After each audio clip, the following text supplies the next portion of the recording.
Hello, everybody. Welcome to this evening's Thinking. This evening, we're talking about disappeared nations and flooded cities. What happens when a country drowns? Obviously, the language there, we're talking a bit beyond that. It's about what happens to people's livelihoods, what are the financial implications of rising sea levels and floods. So we're going to have a quite wide-ranging discussion, as you'll see from the invited experts that we have here this evening. My name's Ellen Halliday. I'm a reporter here at Tortoise. In the chat is my colleague Barney, who's at the back of the room here and has really helped also in shaping this discussion. So he'll be looking out for your comments at home, so please do get involved in the chat. And I will look out here on my iPad and see if I can bring any of you in. We also have three invited experts. In the room here on my left is Liam Saddington. He's a postdoctoral research fellow at the University of Oxford School of Geography and Environment, where he works on quite a unique topic, bringing together climate change and geopolitics.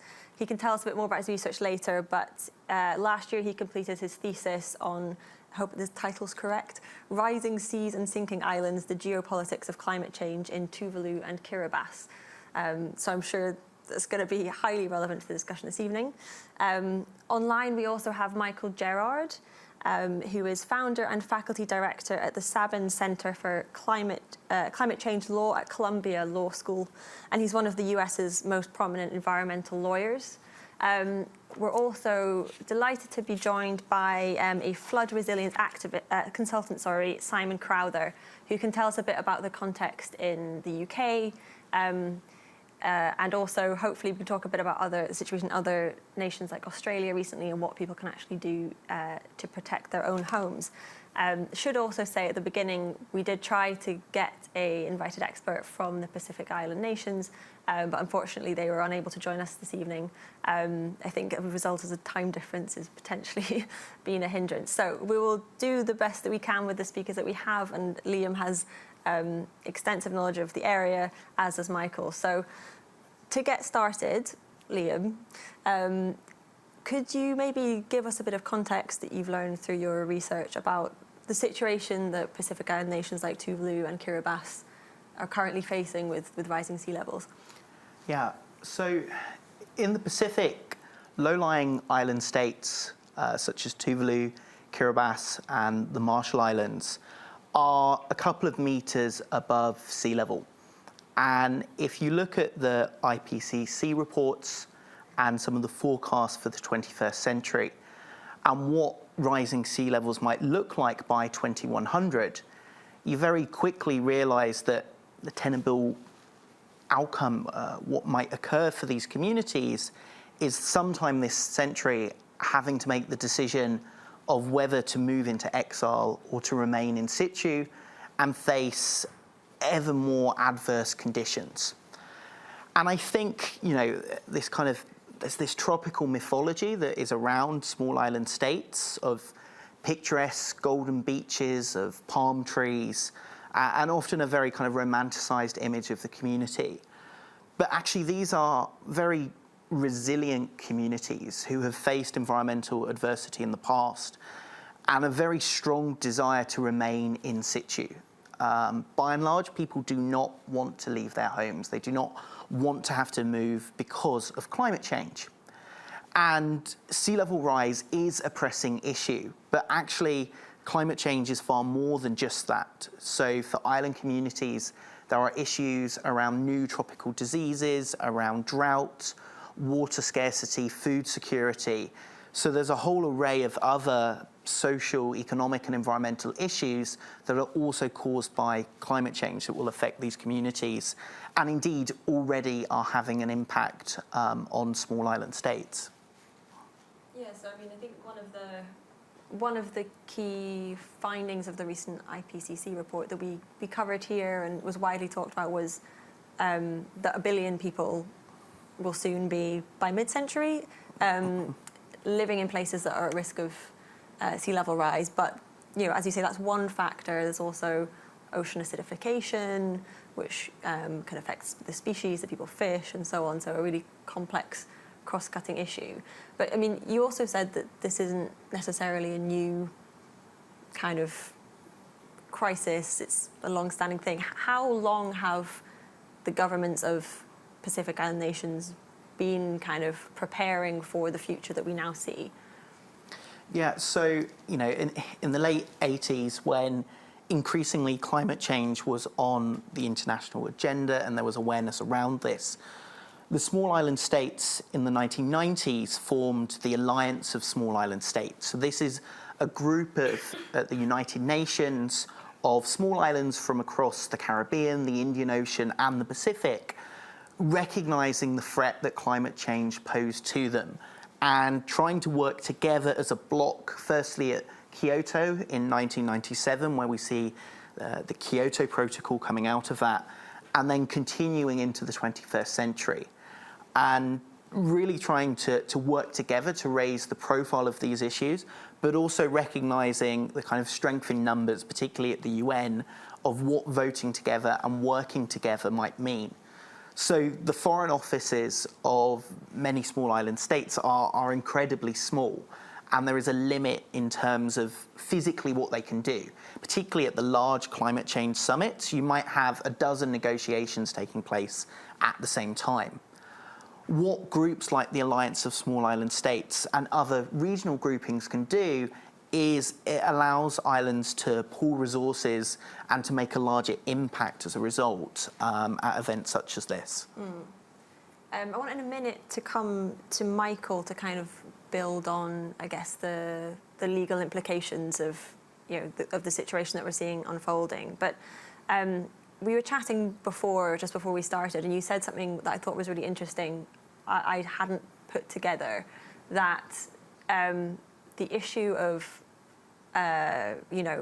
these states ceasing to exist is one thing, but before we get there, there will be other things that mean, in practice, no one can live there. So they become uninhabitable. They still are legal entities, but you can't physically, live there. Could you explain a bit more about kind of what those are? Yeah, absolutely. So with sea level rise, you have salt water intruding into the freshwater lens of the island. So atolls have a very thin lens of fresh water. Often it's contaminated already, but as the sea level rises and this becomes contaminated with salt water, you lose one of the main sources of water on the island. So this has adverse impacts on agriculture, and alongside that, we're seeing shifts in meteorological conditions as well. So in Tuvalu in 2011, there was an extended drought, and the islands actually were 2 days short of running out of fresh water. It had to be imported in from New Zealand.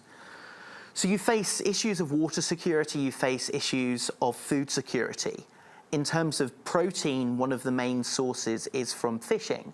And as you mentioned at the start, with ocean acidification and rising ocean temperatures, we're seeing a loss of biodiversity and the loss of reefs as well. This also has adverse impacts on local communities, particularly on the outer islands. So some of the outer islands of places like Tuvalu are incredibly remote. So Tuvalu has a single airport, which is connected by 2 or 3 flights a week, or it was before COVID. At the moment, chartered flights are the only way in. For the outer islands, there is a single ferry every 6 weeks. And this ferry is fairly erratic. It's often cancelled, there's maintenance. So you can feasibly have 3 months where there is no external contact. And if you are reliant on local food sources, this is going to have a real impact on you. And it's affecting as well kind of the indigenous knowledge that communities have and have previously used to cope with environmental degradation. So a lot of root crops, which are grown in places like Tuvalu, such as taro, grow over a very long period of time. A friend of mine describes them as like the freezer of Tuvalu. So you plant crops for 4, 5, 6 years' time, and when other sources of food might fail, you can always depend on these. But with flooding and with sea level rise, you're losing these sources of resilience. And this is particularly acute in rural and poor communities that can't afford imported food. Forgive me if this is kind of a oversimplified question, but how long do these island nations have before these issues become so intense that it's not feasible to live there anymore? So the science is fairly divided on this. So there was a paper which came out in 2018 that suggested by mid-century many atolls will be uninhabitable, partly because of a process called overtopping. So this is when a wave washes over the entirety of the atoll. So the flooding damages infrastructure, and then with the saltwater contamination, you lose vegetation and contamination of that freshwater lens. So potentially this could be 20 years or so away. But then there's also research that's coming out. There's an academic called Paul Kench who has published a lot of this that has shown that actually atolls are far more resilient than we previously thought to sea level rise.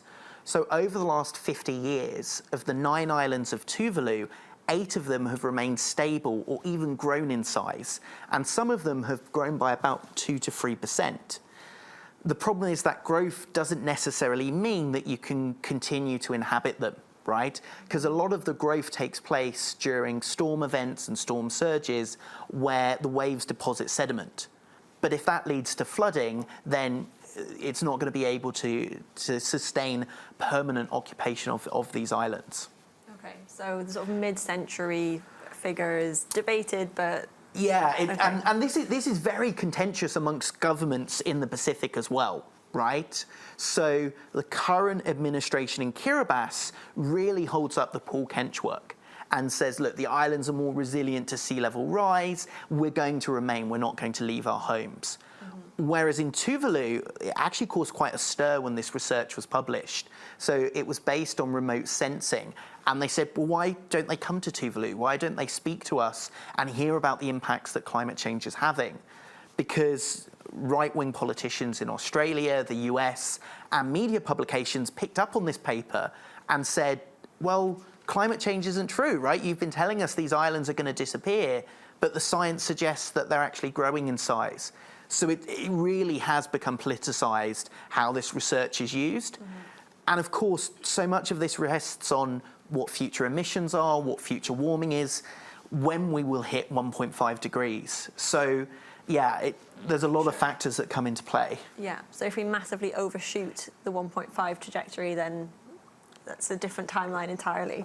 I wonder if you could go to Michael to kind of follow up on the legal I guess, implications or the legal options that are available, given some of the kind of context that Liam's talked about, whether islands are growing, whether they're shrinking, if people have to leave.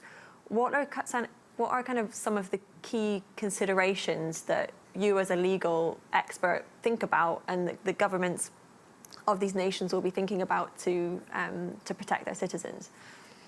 Well, of course, the most important thing that could be done legally is to drastically reduce greenhouse gas emissions. And in Paris in 2015, the goal of 2 degrees to 1.5 degrees was set. The more recent science says that we should stay at 1.5 degrees. As has been said, at 2 degrees, most of these countries are underwater. In Glasgow, many of the countries beefed up their developed countries beefed up their pledges for how much they were going to reduce their greenhouse gas emissions, but not nearly enough. If all those pledges are met, we're probably at about 2.1 or 2.2 degrees, which is not nearly good enough. There are pledges to improve going forward, but no enforceability of that and no confidence that it'll actually be met. So it seems to be likely that we are heading toward at least a 2-degree world by the end of the century. And a lot of these countries are going to be in very serious trouble. So the kind of two sides of the climate change conversation as we cover it as well in the newsroom are mitigation, adaptation. As a legal expert, are you focusing most of your efforts on the mitigation side, or do you see adaptation, how we respond, how we save lives, given the locked-in changes that we're already going to see? How do those marry together in your work? So we're working on both mitigation and adaptation, and there's no question that the less mitigation we have, the more adaptation we need. Part of the theory of the Paris Climate Agreement is that countries put on the table their financial needs for adaptation, and then the developed countries get together and come up with the money. So the first part has happened, but not the second part. Countries have indicated, the developing countries, the small island states and others have indicated what their needs are, but the financial assistance that we have seen from the developed countries, the wealthy countries, is far short of what's needed. The pledges that have been made haven't been met, and the pledges are very, very low. Now, there's a lot of discussion of, are there legal remedies? Could some of the small island nations sue the rich countries to get compensation? And regrettably, there is not a good legal pathway to do that. We have the International Court of Justice that sits in The Hague, but it only has jurisdiction over the countries that have voluntarily agreed to waive their sovereign immunity and subjected themselves to the jurisdiction of the World Court. The biggest emitting countries, the US and China, have not agreed to submit themselves to the ICJ's jurisdiction for this kind of case. Even if a country does agree to submit to that jurisdiction, it doesn't mean that it will obey orders from the ICJ. And just a few days ago, the International Court of Justice ordered Russia to withdraw its troops from Ukraine. But obviously, Russia is not doing that, and the International Court of Justice does not have an armed force that can force that. So ultimately, what countries do, especially the developed countries, is up to them, and international bodies have very little ability to force them to do things. Thank you. Yeah, that's a really interesting point, and actually chimes with some of the comments that we've had in the chat, or some of the questions. So Andrew Gerda earlier was asking what will be enough that will make us in the UK and in wealthier developed nations actually care enough to, I guess, contribute that kind of financing that for adaptation that has been called for again and again by small island nations and others in forums like COP. I think this is a good moment to bring in Simon. So Simon works in the UK context. He experienced flooding in the UK as a child when his family home was hit, and since then has kind of worked to educate people about how they can protect their own homes, as well as kind of lobbying government. So, I mean, Simon, have you seen attitudes to flooding change in the UK? Is there a movement to kind of do more? And do you think it's limited to what happens domestically, or is there a wider awareness of the situation in Pacific Island nations or countries that are actually, on the front line of climate change? In the UK, it's an exciting time because we're starting to see a real shift, sort of actually driven between influence from insurance companies and government working together. So on residential properties in the UK, they're currently able to obtain affordable insurance through a scheme called Flood Re, which is an agreement between the government and insurance companies to keep flood insurance affordable. It only runs for another 17 years. The issue being, obviously, when it ends, the industry is designed to go back to a risk-based market. So we could end up with a lot of housing stock that suddenly becomes uninsurable and unmortgageable unless we adapt. And in April, so literally a couple of weeks away, we have got a bill going through Parliament called Build Back Better, which is where the insurance companies will be encouraged and funded through Flood Re to actually reinstate a property if it's been flooded in a way that it is more resilient. So instead of having a carpet that would be flooded and then the property needs drying out, it might be that the ceramic tiles and this various systems in place to make a property so that being flooded is a minor inconvenience rather than a huge upheaval, with obviously the social, environmental and financial cost. We're all sort of very good at looking at the financial impact, less good at looking at the mental health impact and obviously the environmental impact as well of all the sort of embodied carbon and everything that goes to landfill after a property has been flooded. So that's a nice transition that's starting to happen within the sort of residential sector. Unfortunately, there's nothing like that within businesses and commercial property, but in a way, they've been forced to adapt earlier because they've not been able to get insurance. Flood Re has kind of artificially kept premiums low for residential properties. So in a way, it's sort of been a victim of its own success, in so much as if some, people are looking at flood risk properties and it's, oh, well, the insurance is really cheap and actually I can get a new kitchen. So it's nice to see that transition is starting to happen. I've been working in the industry for the last 10 years. And I think we've really seen a big shift in sort of attitudes and behaviors. When I started, it was very much like, you'd hear people saying, I live on a hill, it doesn't bother me, doesn't affect me. But if you're not, part of the solution, you're part of the problem. And we're all sort of more aware now of not just the direct impacts of people's properties being flooded, but also the indirect impacts. So it might be, food chain disruption, or we might have had a train delay because of flooded train tracks. So we're all sort of becoming more aware of flood risk. And I mean, are people also aware though of kind of the cause and effect? And is there kind of any evidence to show that growing awareness of, as you say, the risk that's there means there's also an awareness of, okay, then I'm willing to bear the burden of policies that need to happen to reduce emissions. Is that connection also happening, or is that too difficult a dot to join? I would say as yet we're not there. So although we're seeing an improvement, and obviously this policy is coming in which will help sort of push through the adaptation, the latest statistic in the UK says that 67% of people don't even know the flood risk of their home. Last time I was doing one of these, I mentioned that statistic and the reporter said, oh, actually, I don't either. How do I check? So I said to them, put your postcode into the Environment Agency's website. And he came back and said, oh, actually, my home's at high risk of surface water flooding. I had no idea. And because the sort of mapping and technology is changing all the time and improving, if you haven't moved house recently and that's been flagged to you, it's not likely to be something that you'd be aware of. And it's something we saw last summer in London with a lot of flash flooding. The sort of maps for surface water flash flooding only really became worth looking at in about 2016. So if you hadn't moved house within, the last sort of 6 to 8 years, that wouldn't necessarily be drawn to you. And a lot of properties, obviously, they're rented. People aren't necessarily even checking the flood risk.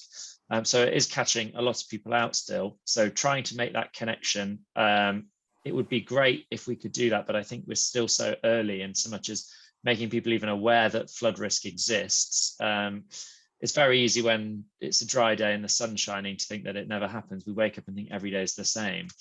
But hopefully, as sort of this shift and movement happens, it's sort of a snowball effect and we start to link these things up. Because it's not just the people in the in the UK, it's not the people in the flood risk area. It's not their responsibility to just keep building higher and higher walls. It's the people in the catchment as well who need to work on not paving over their driveway, having a rain garden, having a water butt, slowing the flow. And that's just in the UK. Obviously, globally, we've got islands that are likely to be underwater. And that's, looking at reducing our emissions and limiting temperature rise. So there's sort of varying scales. We're working on it in the UK, but we've got a long way to go.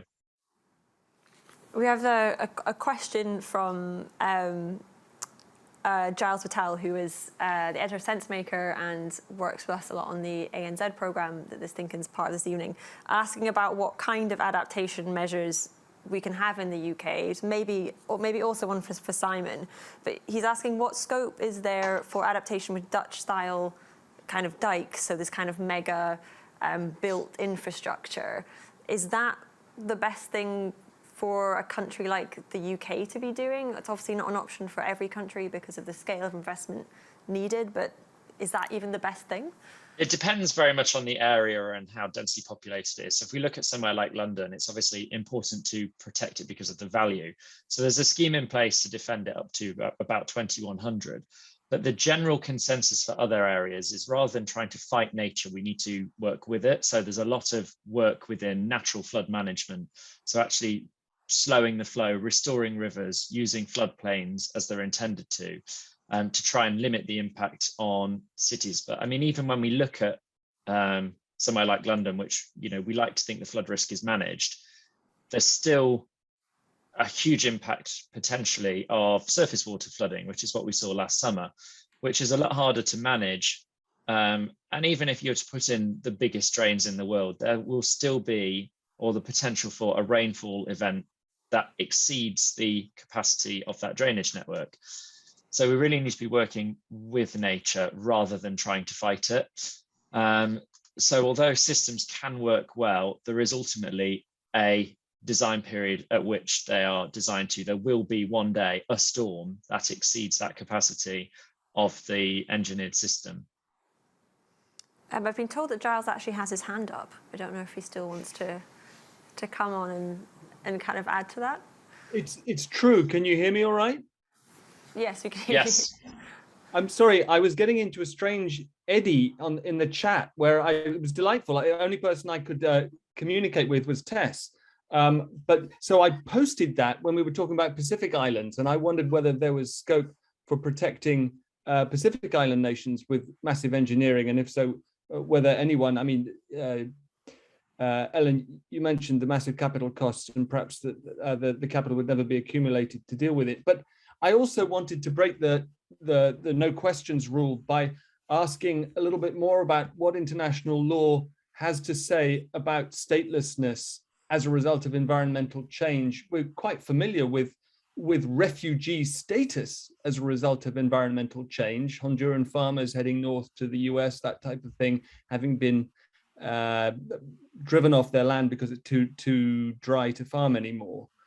But and forgive me if in fact this was covered, but I'm not clear what recourse, for example, Minister Simon Kofi, who stood and gave his speech knee-deep in water before COP, has if his country, Tuvalu, is completely inundated, to ensure that citizens of that country have somewhere to go.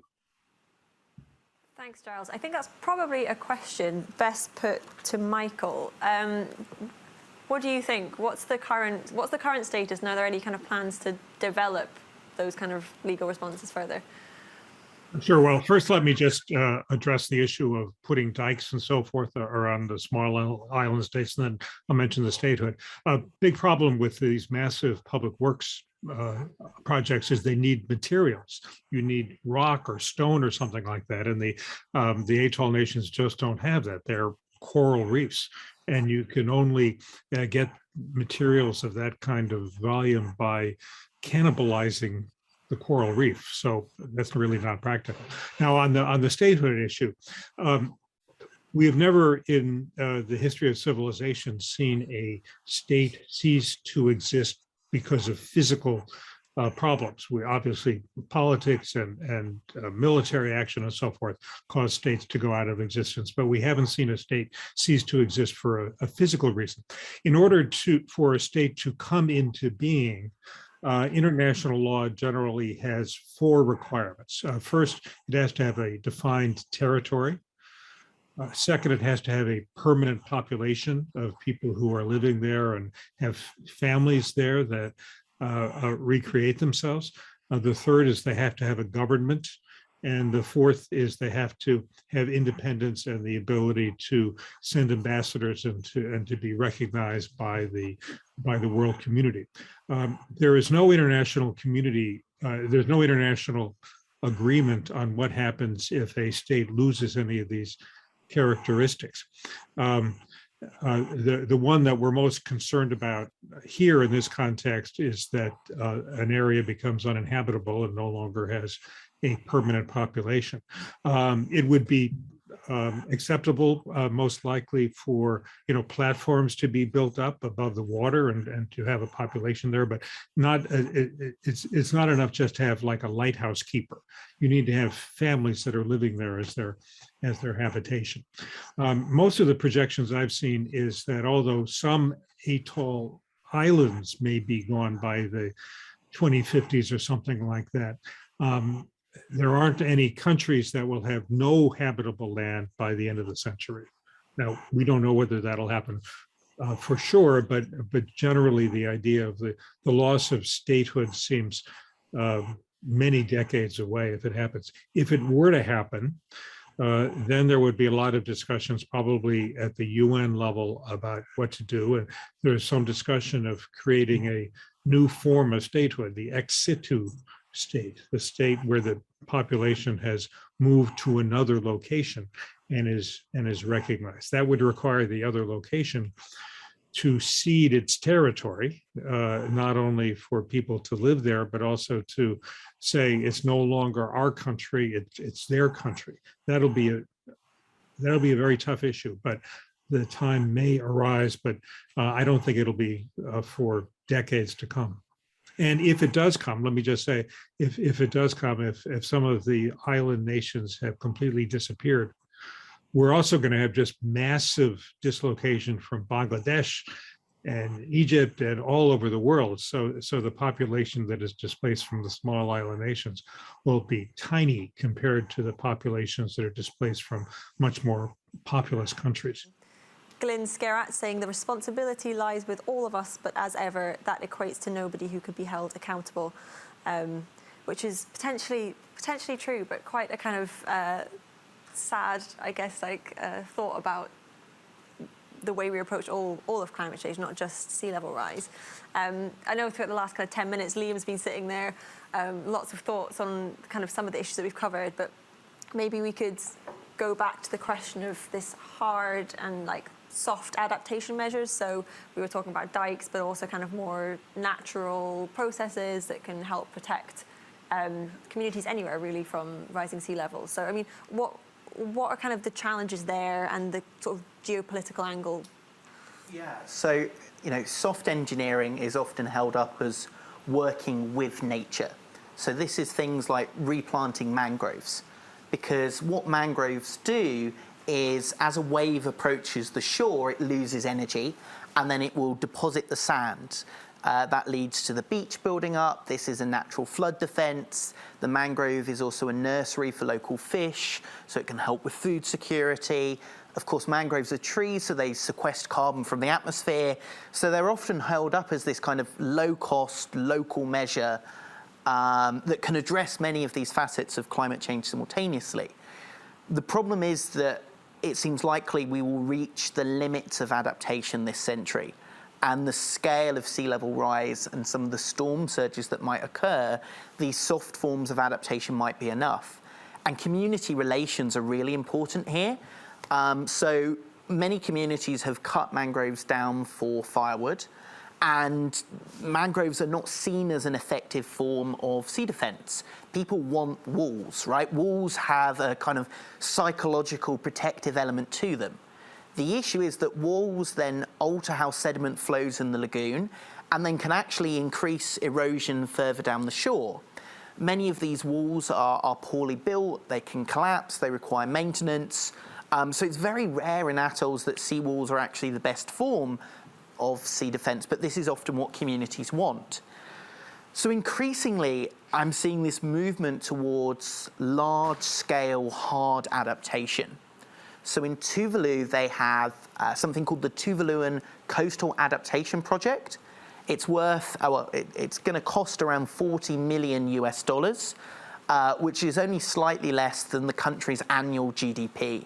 So this is a huge project funded by the Green Climate Fund, and it's reclaiming 800 meters of coastline in the capital, in Funafuti, to protect the land that's behind it and the infrastructure behind it, but also to create new land for food security and also for new houses as well.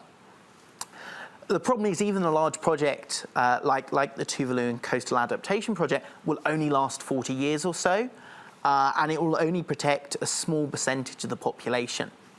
So how do we fund these? Well, there are bodies like the Green Climate Fund, which international donors will give money to, and then countries can bid for projects.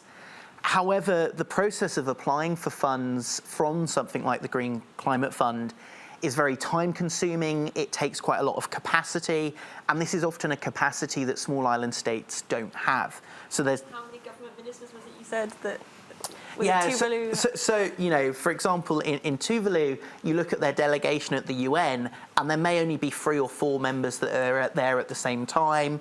Ministers, you'll have a minister who is the Minister for Foreign Affairs, Trade, the Environment, Labour Relations. They've got large portfolios.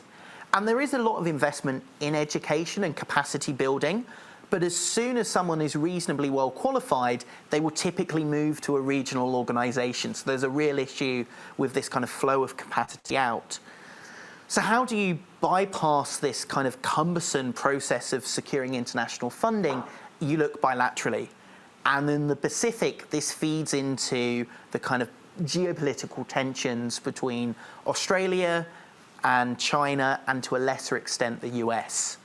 So Kiribati, until 2019, was one of the few countries that still recognises Taiwan, as opposed to the People's Republic in Beijing.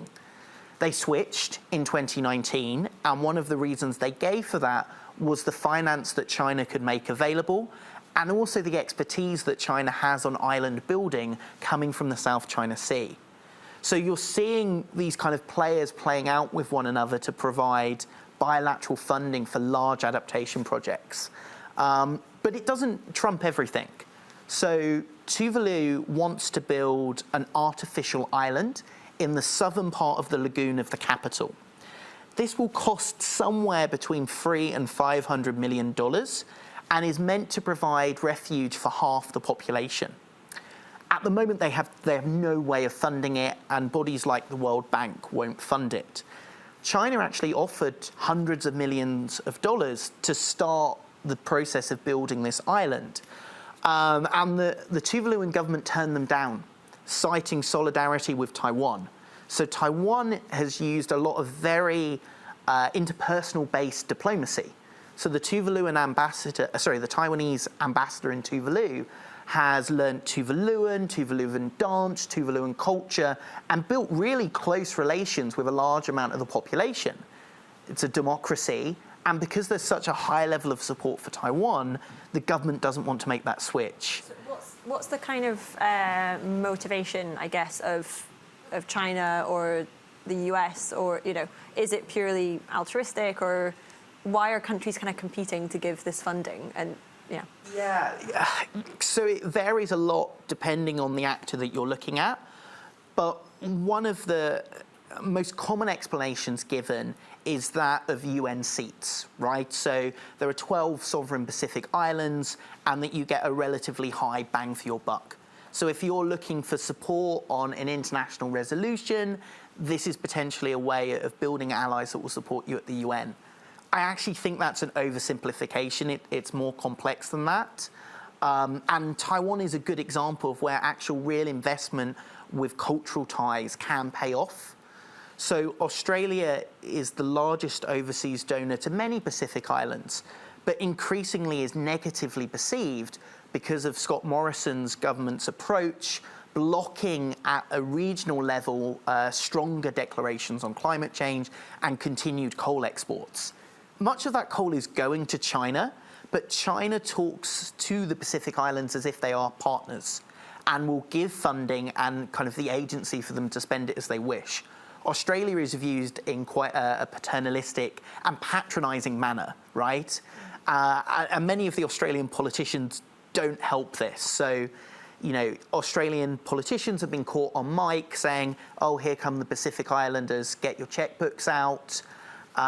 One during the Pacific Island Forum in 2019 said, well, it doesn't matter if the islands are flooded, they can come and pick fruit here in Australia. So that insensitivity really is alienating many of the Pacific Islands, as well as kind of frustrations with Australia more broadly around inaction on climate change. Okay, so a combination of kind of the money, that you're putting up the funds that we've seen, as I said, asked for so many times, forums like COP, and as again, I think is going to be high on the agenda, COP 27. But also the more kind of soft power, interpersonal relations. And this really matters in the Pacific. So the Pacific Island Forum is a regional organisation of which Australia and New Zealand are members. And it meets each year in person. And this is really based on kind of Pacific interaction, right? The importance of solidarity, of communication, and of participation as equals. In the past, Australia has sometimes snubbed this forum, which has alienated leaders, whereas the approach from the kind of newer actors in the region is very different with this. Who are the newer actors? So you've got, it's really a kind of diverse range. So for example, Israel funds some of the climate adaptation projects in Kiribati. Again, often what's given is a UN vote is the reason that's going on there. Indonesia has kind of domestically concern over West Papua and kind of tensions, and is trying to gain the support of Pacific Islanders, particularly those from Melanesia, which is one of the sub-regions of the Pacific, who often give support to the West Papuans. So you have Taiwan as well. Increasingly, India is turning up to these forums as well. Cuba is also an interesting player that comes along to the Pacific Island Forum and provides particularly a lot of support around how climate change is affecting health. So there's a real range, as well as the kind of more traditional actors, if you like. So Australia and New Zealand have had the Pacific Reset and have had their own initiatives where they're trying to re-engage with the region. The UK, post-Brexit, is reopened free embassies and high commissions and is increasingly trying to exercise its soft power in the region. So it's really complex in terms of the geopolitics, the economics, and the diplomacy that's taking place. I wondered if we could maybe go back to Michael to talk about kind of how some of those dynamics are playing out in the point that he talked about at the beginning about the need to put up the funding for adaptation measures, but also just to drive down emissions. So in forums like COP, where arguably developed nations haven't kind of committed enough, and as you said, we're not currently on track for 1.5. Do you see those same shifting dynamics play out in those legal or essentially legal negotiations as well? Well, it's largely a matter of the domestic politics of each country.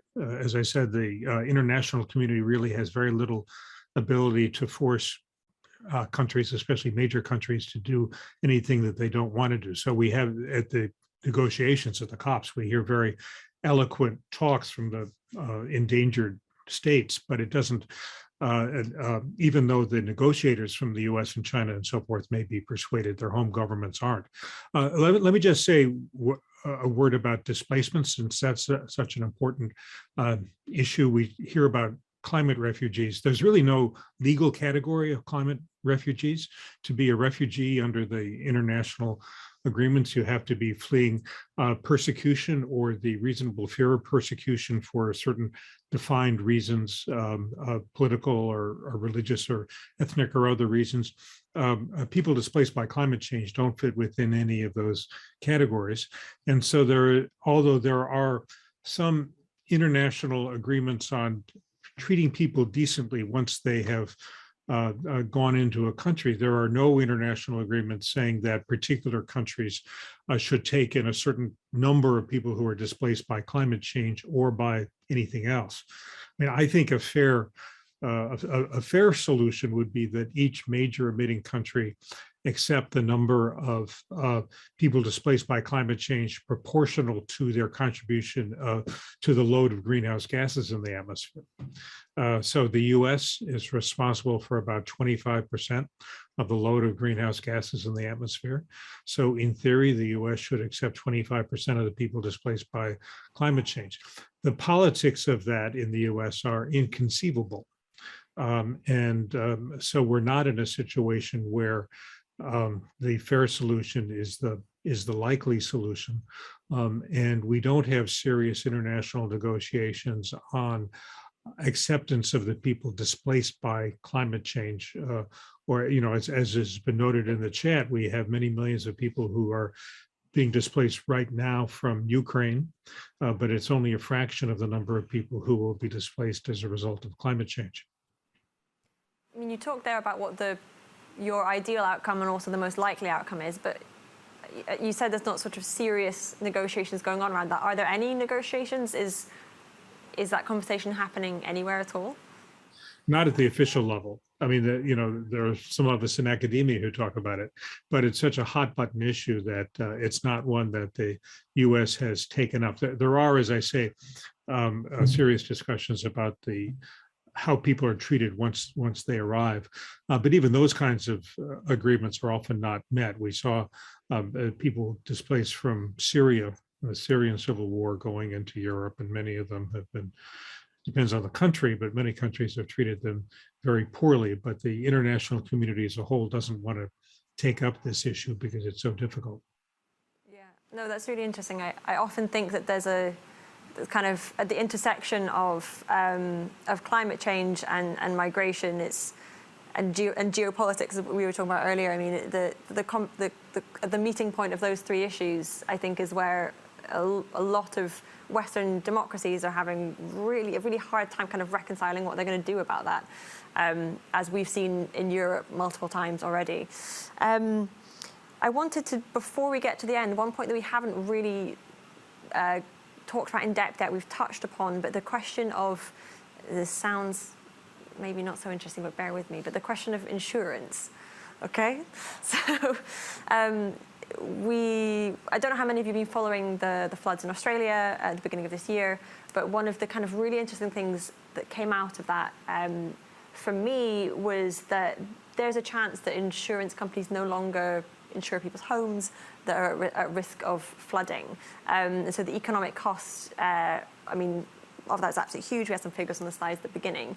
But I wanted to just bring back in Simon, who I know has been working a bit on this issue, to talk about the kind of policy moves governments are thinking about to kind of get around this and protect people's, as well as their physical homes, but also their economic interests. So what kind of work is being done in that area? Well, in the UK, as I mentioned, we've got the scheme Flood Re, which is kind of artificially keeping flood insurance affordable, which is really a victim of its own success, meaning people haven't necessarily adapted as quickly as they should have done when it first came out in 2016 until now. It's been running very much still in so much as your insurance is cheap and we'll reinstate it exactly the same as it was before. We know history has a habit of repeating itself. So if it's flooded once, it makes no sense to restore it in a way that, it could literally be reinstated and then the following day it could flood again. Whilst we've obviously had the sort of benefit of it being affordable in the UK, that's not obviously available everywhere, and it's also not sustainable, which is why we're sort of pushing for this Build Back Better scheme.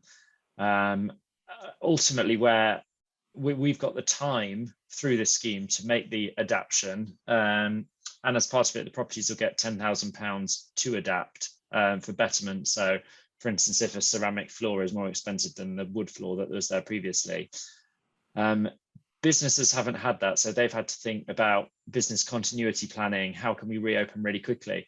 And there's some amazing case studies. If you ever go to Hebden Bridge, it floods really regularly there, and the shops can be flooded one day and the following day they can be reopened, and it can be with a metre of water in the property, but they've been reinstated in such a way that the damage is really, really minimal. They can wash down, get back to normal really quickly.